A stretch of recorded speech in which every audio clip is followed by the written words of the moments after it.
Anuncios para esta semana breves. Retomamos nuestras actividades de instrucción y discipulado. Martes 6:30. Continuamos con el estudio de doctrinas fundamentales desde una perspectiva histórica. El miércoles, confesión de fe virtual para las personas que vienen haciéndolo. Y el discipulado que hacemos de Juan para respetar el calendario que traíamos, no lo iniciamos este viernes, sino el viernes siguiente para seguir en el orden como estaba programado. Recuerde al final, mis hermanos, tenemos este material que es un material que nos envía Chapel Library. Es una recopilación de sermones históricos sobre temas específicos. Estamos entregando el número 51, que es acerca de la expiación. Si alguien desea tener este ejemplar, al final puede solicitarlo con alguno de los servidores. No siendo más, le pido por favor me acompañe en su Biblia a Primera de Corintios capítulo 15. Primera de Corintios capítulo 15. Perdón que haga esta pregunta, pero ¿ustedes me escuchan bien? Sí, está bien. Siento un poquito. Listo. Primera de Corintios 15. La Semana Santa o Semana Mayor, como algunos la llaman, tiene una particularidad y es la de recordarnos aspectos acerca de la obra de Cristo para salvarnos. Algunos se preguntan, ¿y cuál es la posición de la iglesia cristiana frente a esta semana? Y es que a diferencia de ciertos sectores religiosos, nosotros consideramos que todas las semanas son santas y que la misma reverencia que algunos intentan mostrar esta semana es la reverencia con la que el creyente debería caminar cada día de su vida. Pero no podemos ignorar ese despertar religioso que acompaña a muchas personas en esta época del año. Pues, ¿hay algo de malo en recordar la obra de Cristo para salvarnos? No. ¿Hay algo de malo en recordar que Él fue humillado, traicionado, crucificado y llevado a muerte para salvar a los pecadores? Jamás será malo recordar estas verdades.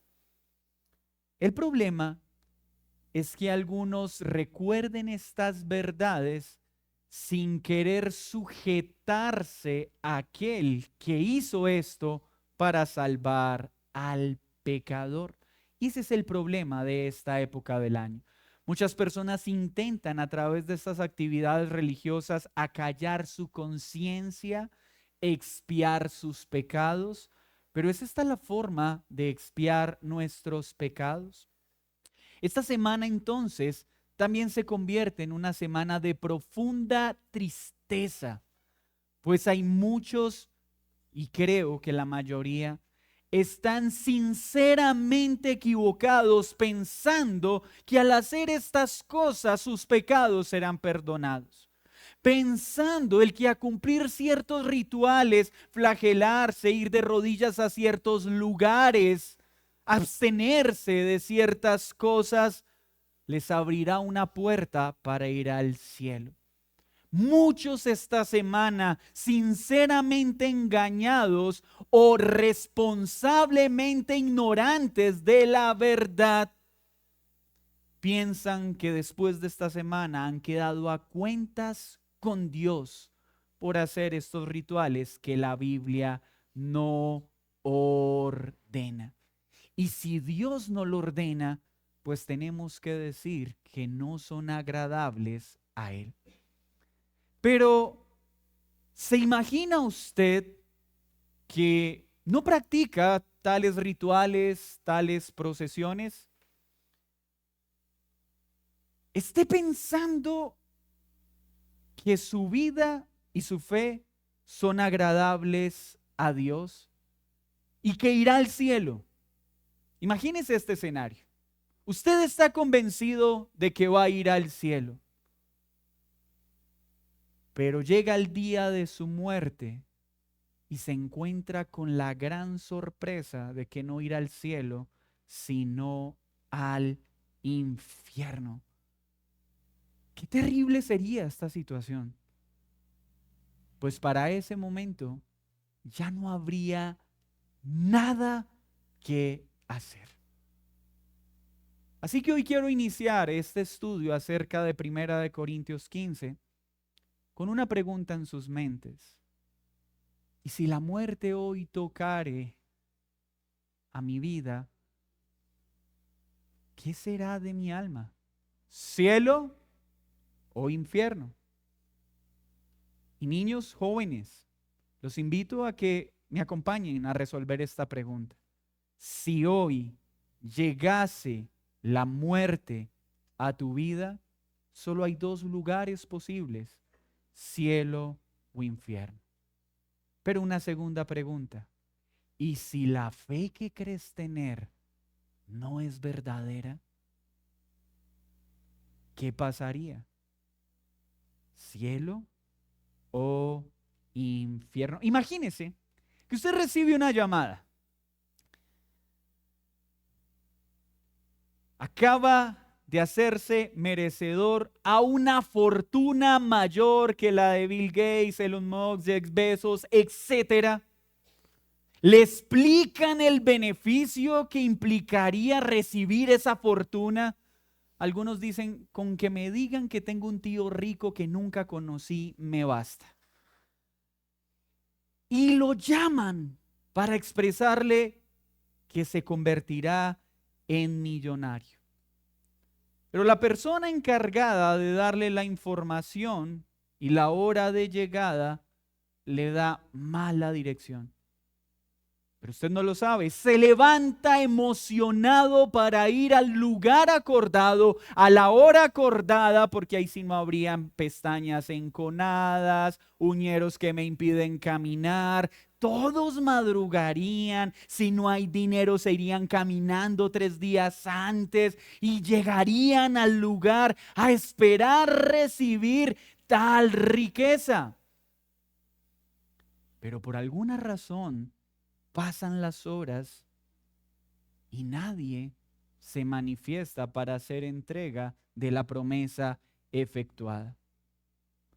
Entonces usted, después de varias horas, decide preguntar qué pasó y le dicen que llegó al lugar equivocado. Y al llamar, lamentablemente le informan que ya la herencia fue entregada y usted acaba de perder aquello por lo cual se esforzó y madrugó. ¿Qué sentiría usted? ¿Decepción? ¿Tristeza?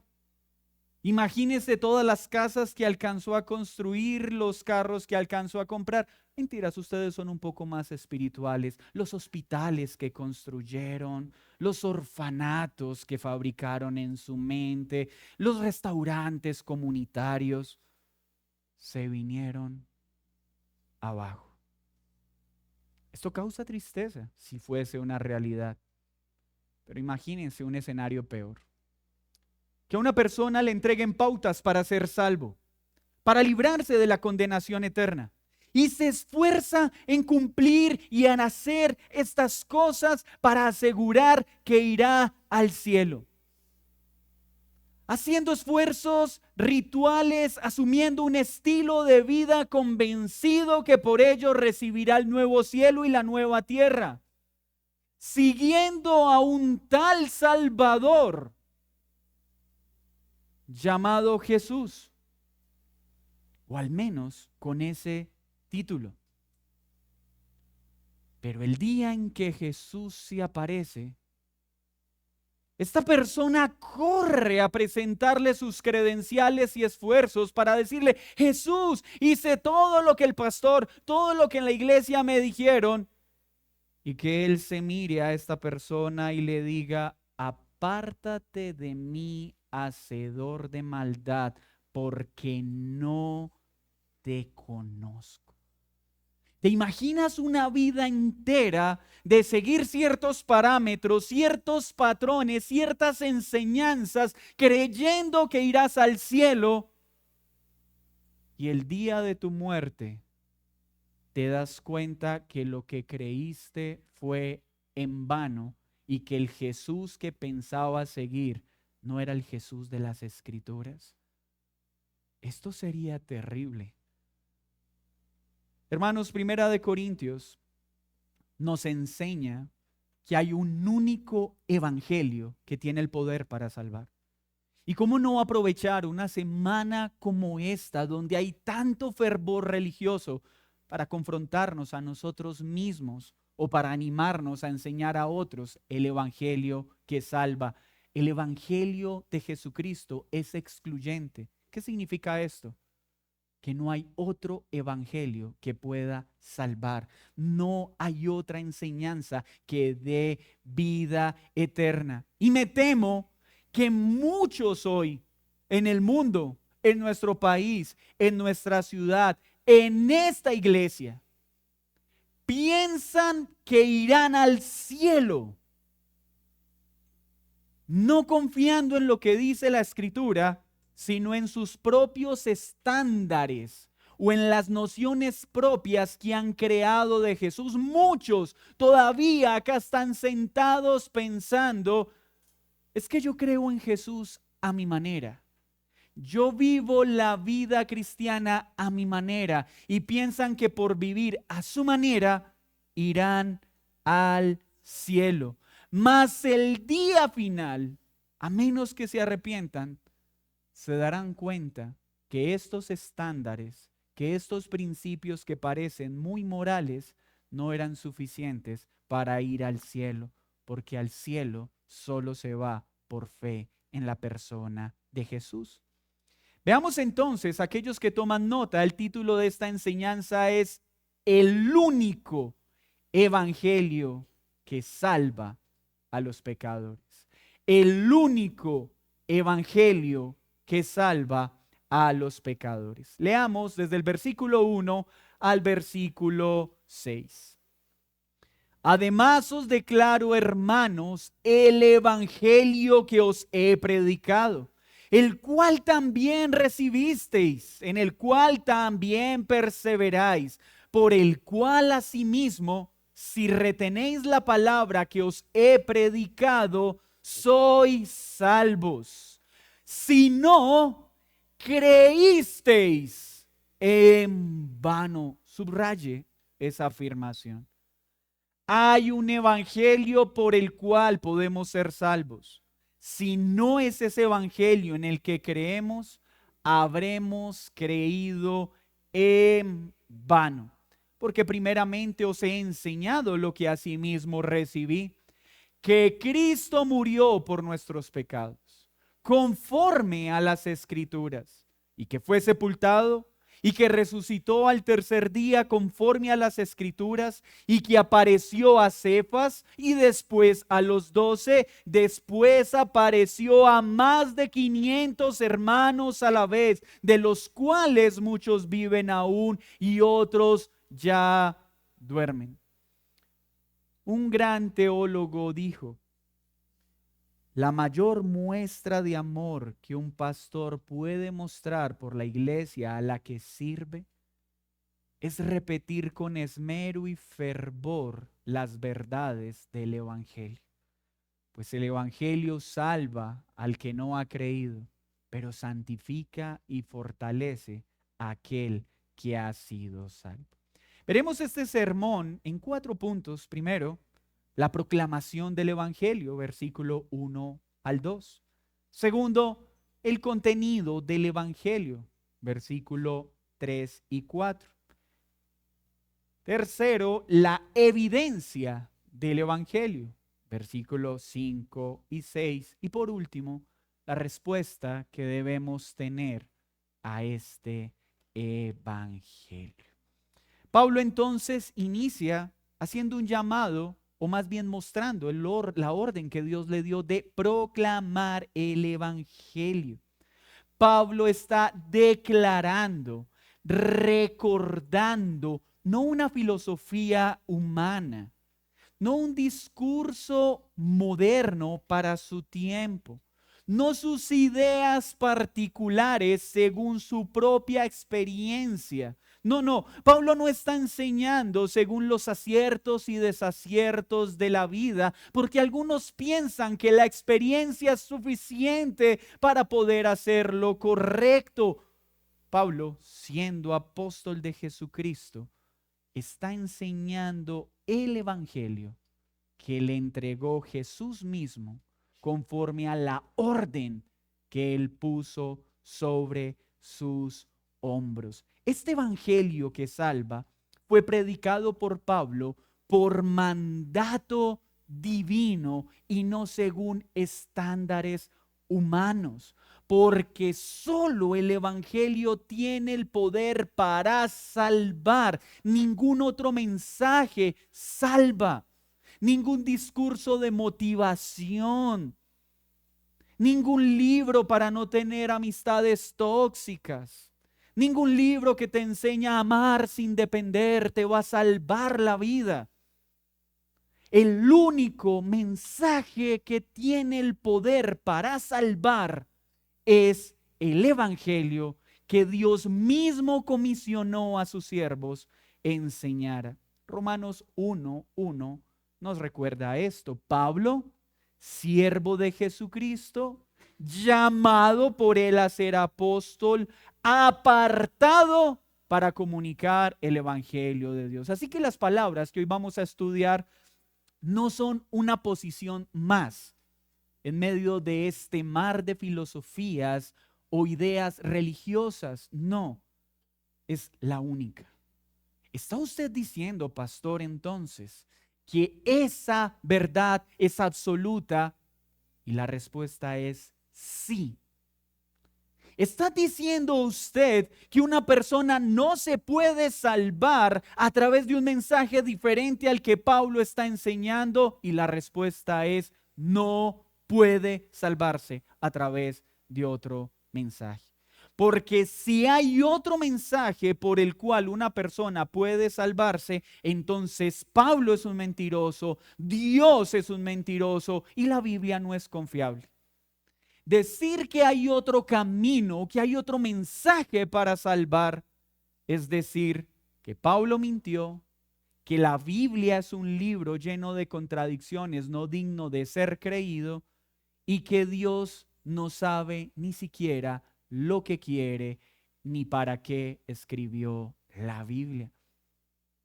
Gálatas 1:11 y 12 dice: mas os hago saber, hablando Pablo, que el evangelio anunciado por mí no es según un hombre, pues yo ni lo recibí ni lo aprendí de hombre alguno, sino por revelación de Jesucristo. Entonces estas palabras son muy importantes, porque ¿quién se las entregó a Pablo?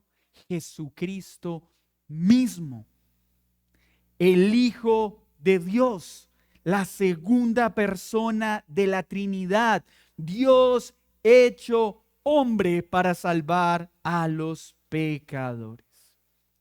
Pero ¿qué más dice entonces Pablo acerca de la proclamación del Evangelio? Este mensaje es proclamado, pero este mensaje debe ser recibido. Las personas deben perseverar en él, deben retenerlo fielmente, pues esta es la evidencia de que son salvos. Si no hiciesen estas cosas, habrán creído en vano. Así que este es el único mensaje que salva. Pero este mensaje no salva solo porque lo escuches. Chicos, escúchenme. La salvación no viene a una vida por escuchar el evangelio. Porque muchos han escuchado el evangelio y no son salvos. La salvación viene por creer este mensaje. Recibir este mensaje es lo que sucede en una vida al escuchar estas verdades y atesorarlas como una verdad absoluta. Eso es lo que pasa en la conversión inicial. Es ese momento en que la verdad del Evangelio es predicado y una persona iluminada por el Espíritu Santo dice: creo ese mensaje, lo recibo con fe y con todo mi ser. Pero cuando este Evangelio es recibido con fe, produce también perseverancia.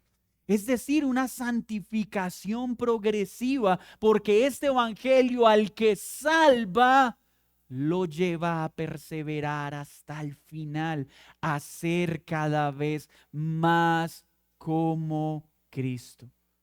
Pero si una persona recibe el mensaje y no persevera en ese mensaje, es porque no creyó verdaderamente ese mensaje.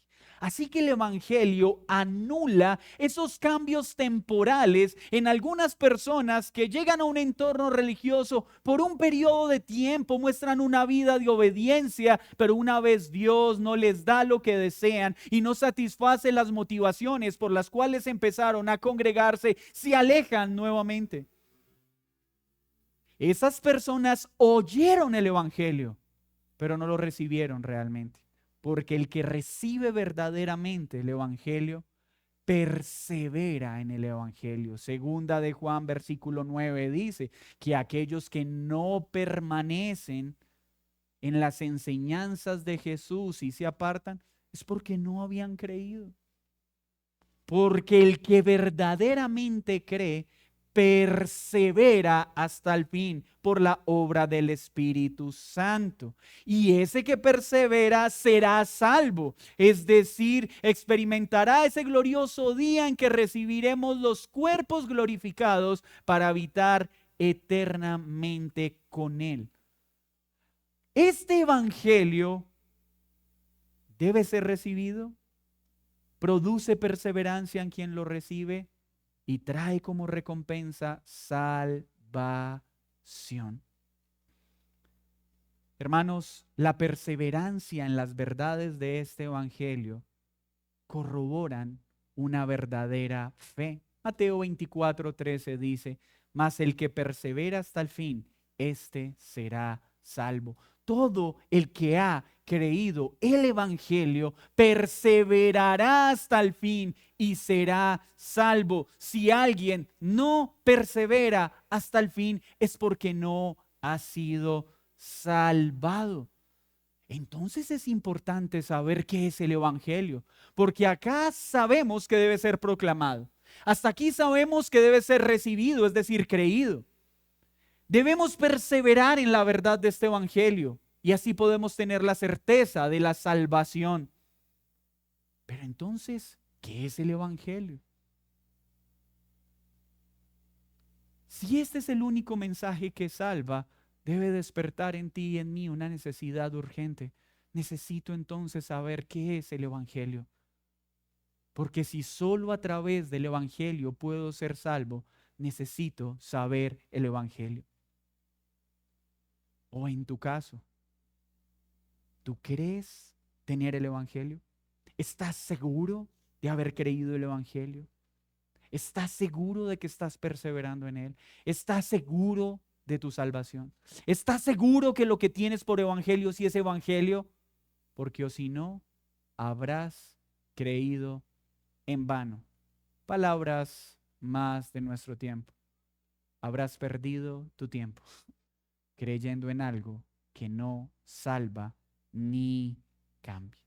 Veamos entonces el contenido del evangelio. Ya vimos la autoridad con la que Pablo comunica el evangelio, que el evangelio es dado por Dios, que el evangelio es poder de Dios para salvación, al que lo recibe permanece en él, este es salvo. ¿Cuál es entonces el contenido que Pablo presenta en estas líneas? Versículo 3, léalo conmigo por favor. Porque primeramente os he enseñado lo que asimismo recibí. ¿Qué está haciendo Pablo? Va a enseñar el evangelio que recibió de Jesucristo, el cual comunica con autoridad para salvar. Primero, que Cristo murió por nuestros pecados, conforme a las Escrituras. que fue sepultado, que resucitó al tercer día, conforme a las Escrituras. Hermanos, este pasaje contiene la gloria del Evangelio en todo su esplendor. Y este mensaje es el que salva. ¿Qué es el Evangelio? La buena noticia, la afirmación dada por Dios, comunicada por los apóstoles para que alguien se salve. ¿Y qué necesita entonces creer una persona? Joven, niño, ¿qué necesitas para ser salvo? Lo primero es creer con todo tu corazón que Cristo murió por los pecados. Cristo murió por los pecados. Jesucristo murió como sustituto penal por los pecadores, conforme al perfecto plan de redención de Dios. Y esta muerte era necesaria para satisfacer la justicia divina, cumplir las demandas de la ley y reconciliar a su pueblo con Dios. Su muerte era vicaria, es decir, se presentó en lugar nuestro. Cristo es nuestro vicario. Ningún hombre puede conferirse ese título y quien lo hace blasfema. El único que tiene derecho a llevar este título es Cristo, porque Él se puso en nuestro lugar, y un sustituto expiatorio, porque con su muerte quita el pecado. ¿Escuchas entonces esto? El Evangelio nos enseña que nosotros no podemos quitar nuestro pecado. El pecado nos hace merecedores de la muerte, pero Cristo vino para tomar sobre sí los pecados que nosotros no podíamos pagar. Se presentó como sustituto y cubrió nuestra deuda. ¿Crees esto? ¿Tu corazón ha recibido esta verdad como la verdad más importante de tu vida? ¿Por qué nos debe alegrar escuchar Cristo murió por nuestro pecado? Porque la paga del pecado es muerte. Y si Cristo no se hubiera entregado por nuestro pecado, nosotros recibiríamos la muerte que nuestras faltas merecen. Cuando decimos Cristo murió por el pecado, estamos diciendo: creo que mi Señor fue clavado en esa cruz para recibir el horrendo castigo que yo merezco. ¿Crees esta verdad? ¿O sigues pensando que Jesús es simplemente un maestro más, un profeta más? ¿Y por qué este es el único evangelio que salva? Porque ningún otro murió en una cruz con el poder para perdonar pecados. Solo Jesús tenía la potestad, la autoridad, la naturaleza divina y la naturaleza humana para que este sustituto cumpliera con todas las demandas de la ley.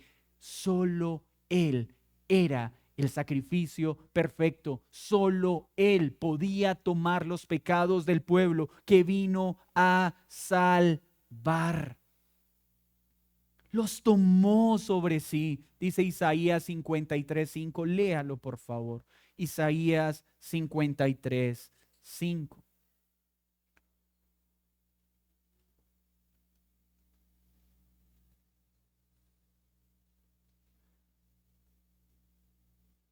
Si usted quiere entender la película La Pasión de Cristo lo más fielmente posible a la Escritura, le invito a que vea la película leyendo Isaías 53. Isaías 53:5 dice: mas el herido fue por nuestras rebeliones. ¿Leyó bien? El herido fue por la lanza del soldado romano. El herido fue por los azotes que desgarraron su piel hasta dejar sus carnes a la vista. Él fue herido por nuestras rebeliones. Fue molido por nuestros pecados. Así que cuando tú ves la película La Pasión de Cristo y ves esa lanza, o se te encharcan los ojos por ver esa corona de espinas traspasando su cabeza, hay algo más doloroso. Fue tu pecado, fue mi pecado, el que le causó su mayor daño, su mayor dolor, porque por ese pecado la ira de Dios recayó sobre él. El castigo de nuestra paz fue sobre él. Tú y yo podemos tener hoy paz con Dios porque Él recibió la más horrenda muerte, el más horrendo dolor, la ira de un Dios santo para darnos una paz que de ninguna forma podíamos obtener. Y el único que tiene el poder y la autoridad para hacerlo es Jesús. Sí, iglesia, la salvación para nosotros es gratis. La paz que hoy tenemos con Dios a nosotros no nos costó nada, pero a Él le costó ser molido con el más severo castigo por nuestra paz. Por sus llagas nosotros fuimos curados de nuestro mayor mal, el pecado. Por eso el Evangelio no dice, y Él vino a llevar nuestros problemas económicos. Y Él vino a prosperarnos para que vivamos en victoria. Dios tiene el poder para prosperar. Dios tiene el poder para sanar la más terrible enfermedad, para rescatar a una persona de la más penosa ruina. Pero Él vino por una misión principal: tomar los pecados del pueblo que vino a salvar, tus pecados y mis pecados. Él los cargó todos. ¿Estás viendo al Cordero en la cruz cargando tus pecados? Cuando tú escuchas esto, puedes imaginarte al Cordero colocándose enfrente de la ira santa de Dios para librarte a ti y a mí de la ira que merecíamos. ¿Crees esto con todo tu corazón? ¿Crees esto con todas tus fuerzas? Porque solo el que crea esto será salvo. ¿Y por qué es importante esta noticia de que Él cargó nuestros pecados? Porque Él fue propiciación por nuestros pecados. Mire lo que dice Primera de Juan 4:10. En esto consiste el amor, no en que nosotros hayamos amado a Dios, sino en que Él nos amó a nosotros y envió a su Hijo en propiciación de nuestros pecados. Es decir, Cristo se entregó para apaciguar la ira de Dios, para satisfacer la ira de Dios que merecíamos recibir nosotros por el pecado. ¿Crees esto? Cuando elevas tus oraciones al Padre, puedes hablar como aquel que dice: Padre mío, perdóname, pero hazlo por tu Hijo que cargó mis pecados, porque sin Él no merezco ser escuchado y solo merezco ser completamente traspasado por tu ira. ¿Es esto lo que hay en mente cuando dicen tus labios: creo que Él cargó mis pecados.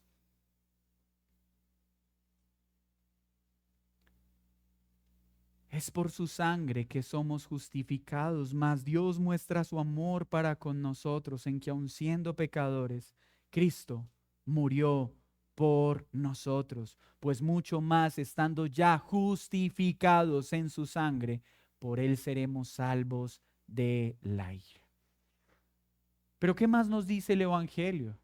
Que no solo tomó nuestros pecados, no solo pagó por ellos, no solo nos justificó, no solo se hizo propicio a Dios, sino que fue sepultado. ¿Y por qué esto es importante en el Evangelio?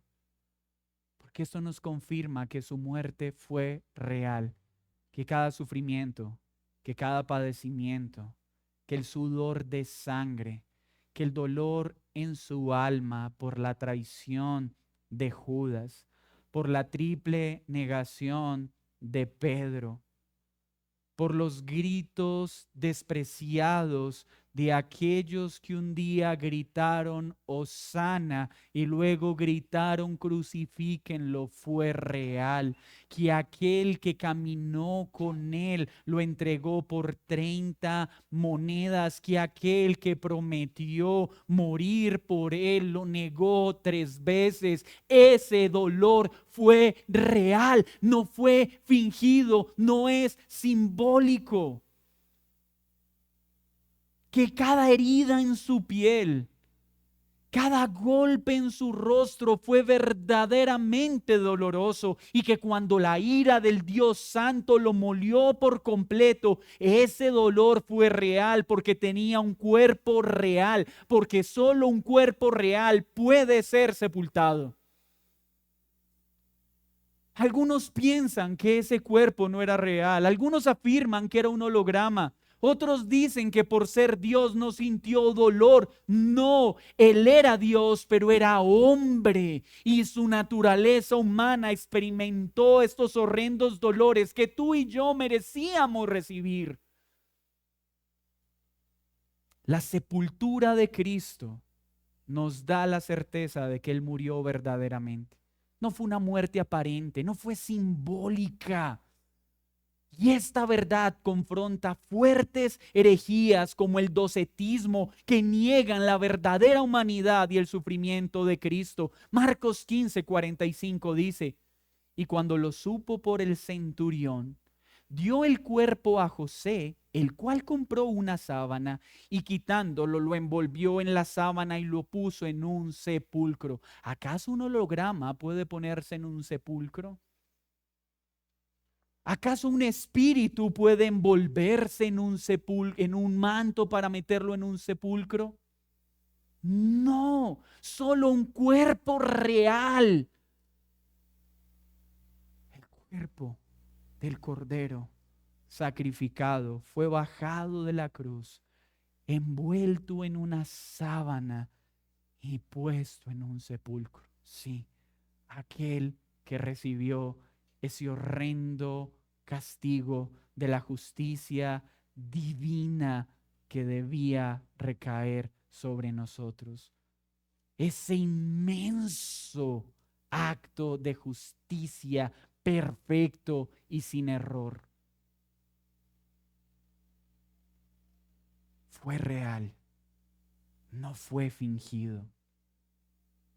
Pero ¿por qué Pablo dice que fue sepultado?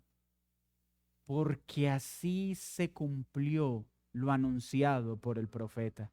Isaías 53:9 dice, y se dispuso con los impíos su sepultura, mas con los ricos fue en su muerte. Mis hermanos, la muerte de Jesús no fue un accidente, fue decretada por el Dios soberano para salvar a pecadores.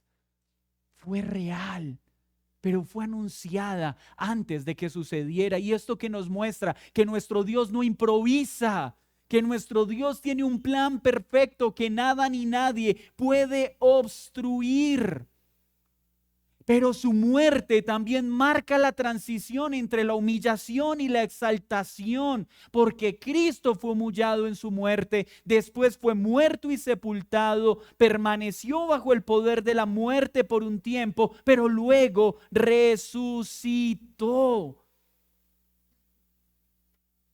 Calvino dijo sobre esto: la sepultura de Cristo sirve no solo como evidencia de su muerte, sino como un consuelo para los creyentes. Así como Él fue sepultado, también nuestros pecados han sido sepultados. ¿Recuerdan? Porque el Evangelio anunciado dice: y Él tomó nuestros pecados, pagó por ellos, pero Él fue sepultado y juntamente con Él todos nuestros pecados fueron sepultados. ¿Es lo que crees cuando lees esto? Cuando miras al sepulcro, entiendes que no solo fue puesto allí su cuerpo, sino juntamente con él fueron sepultados todos nuestros pecados. Todos nuestros pecados. Esa es la promesa del Evangelio, que todo aquel que crea esto puede tener la seguridad de que todos sus pecados han quedado sepultados. Spurgeon dijo: el sepulcro de Cristo es el sello del contrato de redención. Muerto y enterrado, Él llevó nuestros pecados al olvido. Pero el Evangelio no solo dice que Él llevó nuestros pecados, que fue sepultado, sino que resucitó al tercer día. Porque tienes que creer que Él resucitó. Tienes que creer que solo Él perdona los pecados. Tienes que creer que tenía verdaderamente un cuerpo humano que soportó los dolores y fue puesto como sustituto, pero tienes que creer que la muerte no lo pudo retener y que al tercer día resucitó entre los muertos. Niños, entiendan esto: resucitó.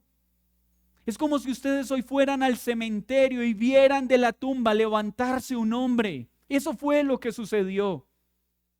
La muerte no lo pudo retener. Ese día que María y algunas mujeres fueron a ver la cueva, vieron un ángel vestido de blanco descender como trueno, correr la piedra. Los soldados quedaron paralizados al ver lo que estaba sucediendo. Y el ángel le dijo a las mujeres: ¿qué hacen aquí? El sepulcro está vacío, Él va camino a Galilea. Por eso los soldados recibieron una fuerte suma de dinero para que anunciaran que habían sido los discípulos que lo sacaron en la noche. La resurrección es un hecho históricamente demostrable. Y para aquellos que aman la historia y gozan de la validez de un hecho histórico confiable, no hay un hecho histórico con más evidencias que la resurrección de Cristo. Creemos por fe en la resurrección de Cristo. Pero si no crees en la resurrección de Cristo, no es solo por falta de fe, es por falta de raciocinio y lógica, porque estás negando y menospreciando un hecho históricamente demostrable e irrefutable. Miren lo que dice Romanos 4:25, el cual fue entregado por nuestras transgresiones y resucitado para nuestra justificación.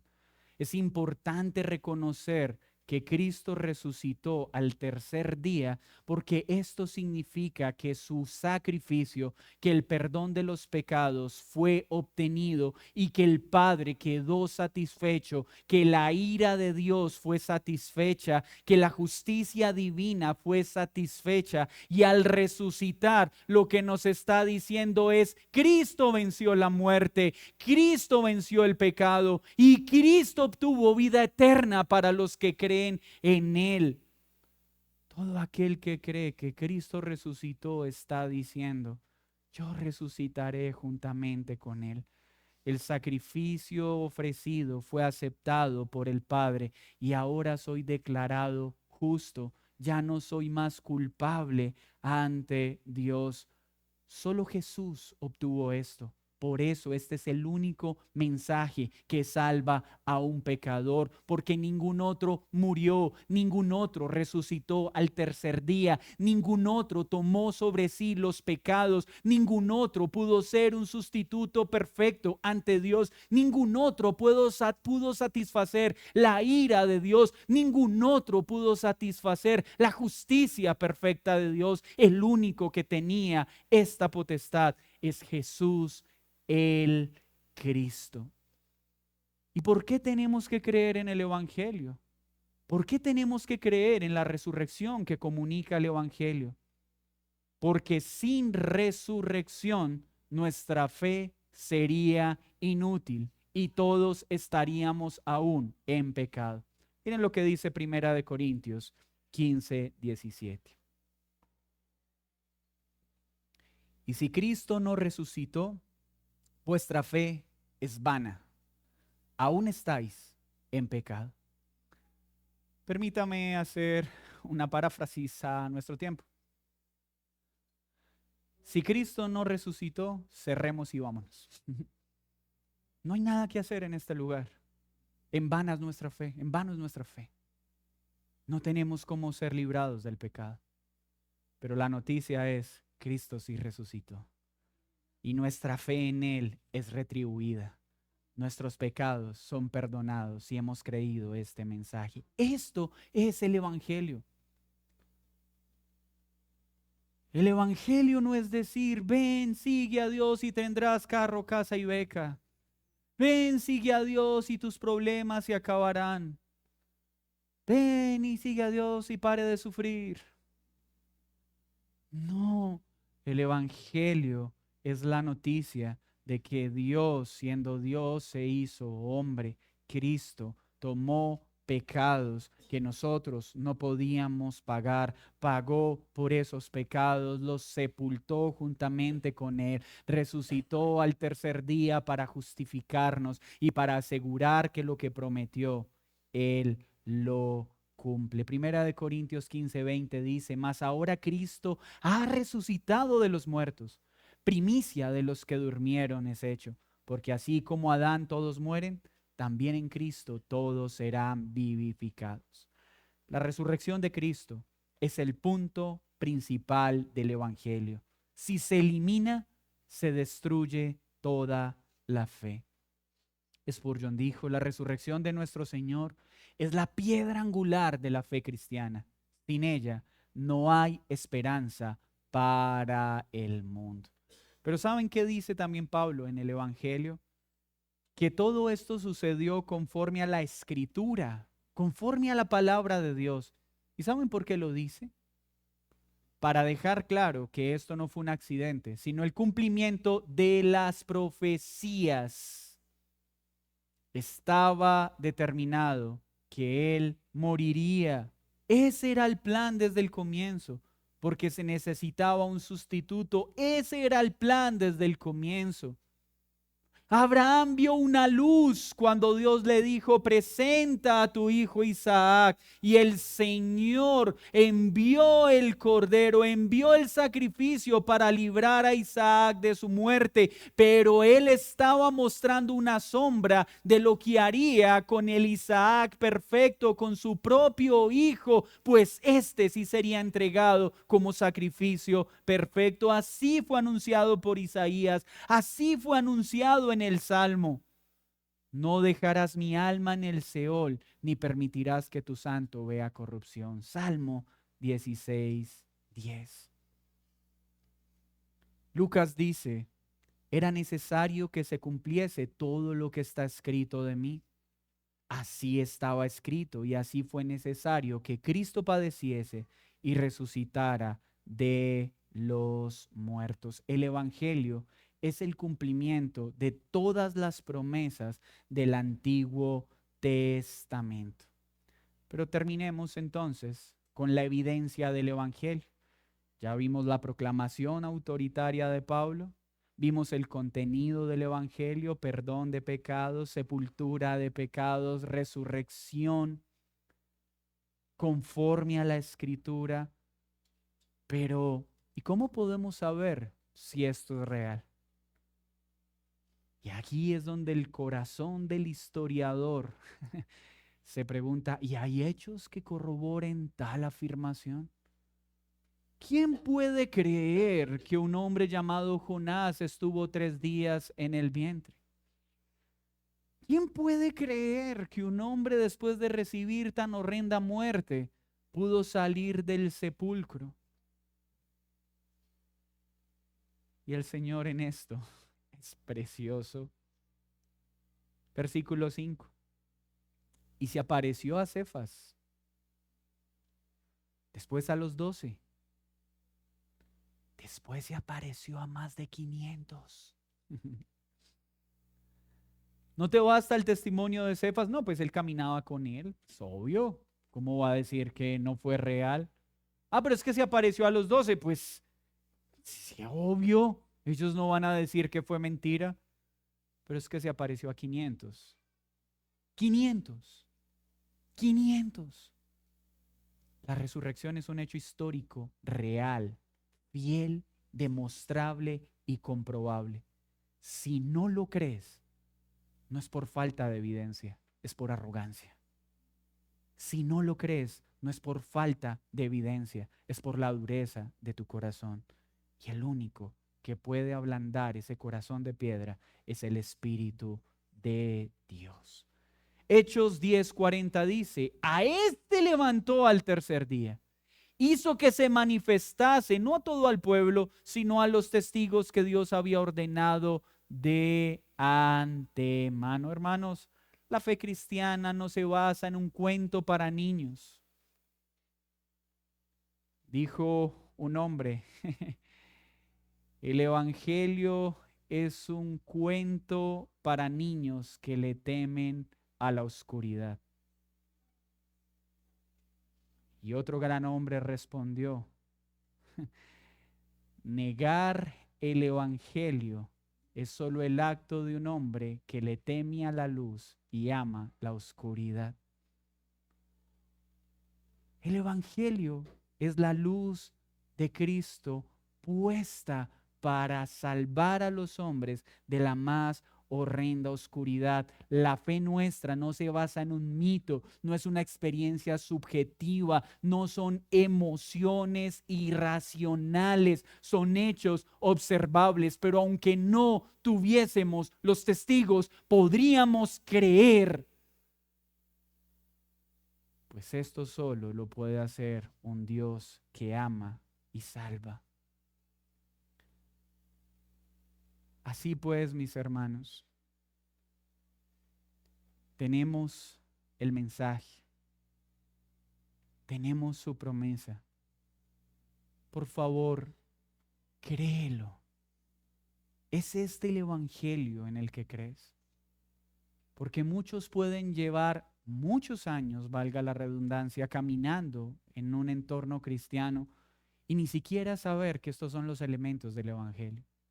¿Cuántas personas hoy uno les pregunta, dime qué es el Evangelio y no saben? Muchos llevan caminando años en iglesias cristianas y no saben dar explicación del Evangelio. ¿Ya recibiste esta verdad? ¿Perseveras en esta verdad? Porque si este no es el Evangelio en el que tú has creído, no importa cuánto tiempo lleves en una iglesia, no importa cuántos bautismos tengas encima, tu fe ha sido en vano. Y si este no es el Evangelio que crees, si hoy la muerte llegase a tu vida, solo esperaría una cosa: condenación eterna. ¿Es este el Evangelio en el que crees? No es por obras. Mírame, si tú has intentado salvarte siendo una buena persona, a los ojos de Dios nadie es bueno. Y si hoy llega la muerte, estás condenado. Si tú estás esperando ir al cielo, porque como muchos dicen hoy, pero es que yo no mato, yo no robo, yo no le hago mal a nadie. Pecadores somos todos. ¿Ha escuchado alguna vez eso?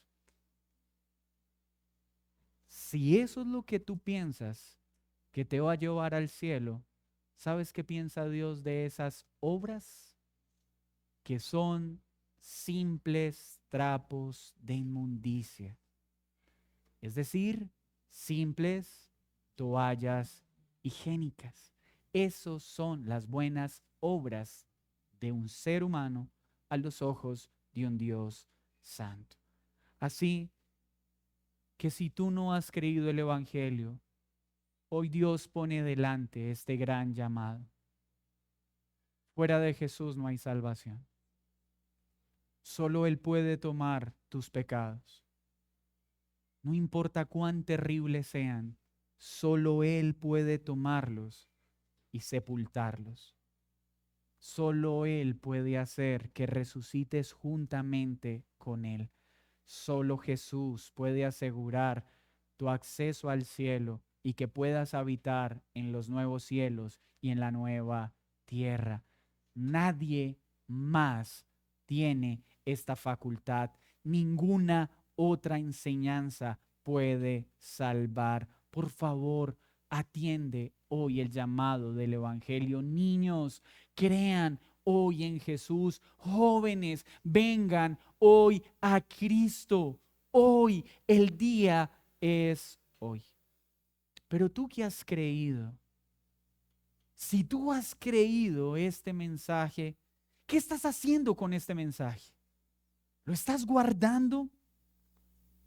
¿Callas este precioso mensaje que te salvó la vida? ¿Has dejado que tu vida se llene de esa indiferencia que hace que tu corazón haya dejado de arder por anunciarle a otros esta verdad que salva? Si tú fuiste salvado de la muerte por este mensaje, ¿por qué lo guardas en lugar de compartirlo con otros? Estás viviendo con una gratitud correspondiente a tal muestra de amor. Tu vida está reflejando la gratitud por tan hermoso y precioso sacrificio. ¿Cuál es tu respuesta frente a este evangelio que dices creer?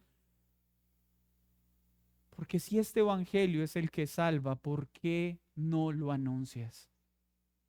Y si este es el evangelio que crees, ¿por qué no vives de forma coherente a este evangelio?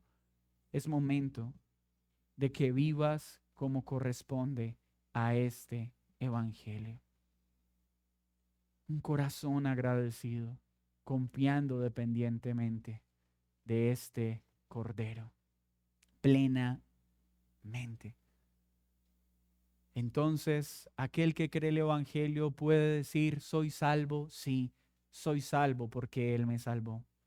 Soy salvo porque mientras yo merecía la muerte, Él se dio para salvarme. Soy salvo porque aunque merezco el infierno y toda la ira de Dios, Él, que es rico en misericordia, me mostró su amor. Sí, soy salvo porque creo que Él tomó mis pecados y se puso frente a la ira de Dios para recibir la ira que yo merecía. Sí, soy salvo porque creo que todos mis pecados fueron sepultados. Sí, soy salvo porque creo que cuando llegue la muerte resucitaré juntamente con Él. Sí, soy salvo porque la obra expiatoria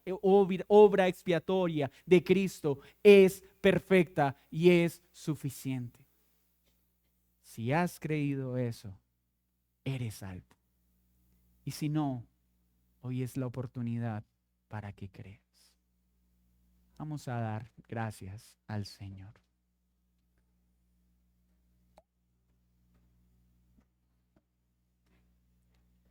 Si tú has creído, aprovecha este momento para agradecerle por todos los pecados que Él tomó. Tú y yo sabemos cuánto pecado Él tuvo que cargar para salvarnos. Piensa en Él siendo clavado en el madero,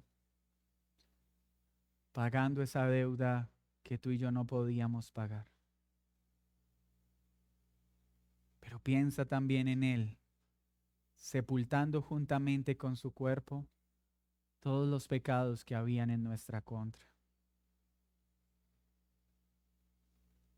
Pero piensa también en ese glorioso día en que resucitaremos juntamente con Él. Y si tú no has creído, por favor aprovecha este momento para decirle: Jesús, dame la fe que necesito para creer este mensaje. Perdóname porque he pensado que solo por ser una buena persona iré al cielo. Por pensar que si no mato, no robo, eso es suficiente para agradarte. Cuando tu palabra nos muestra que un solo pecado nos hace merecedores de la muerte. Y aprovecha este momento para pedir que te salve, niños. Aprovechen este momento para decirle a Jesús que ilumine el entendimiento para que ustedes puedan creer desde ya. Rueguen a Dios en este momento que el Evangelio consuma sus corazones. Jóvenes, aprovechen este momento para decirle: Jesús, dame la fe que necesito para creer en ti y creer esta verdad. Y ruégale que te salve en esta mañana. Vamos a tomar la cena del Señor.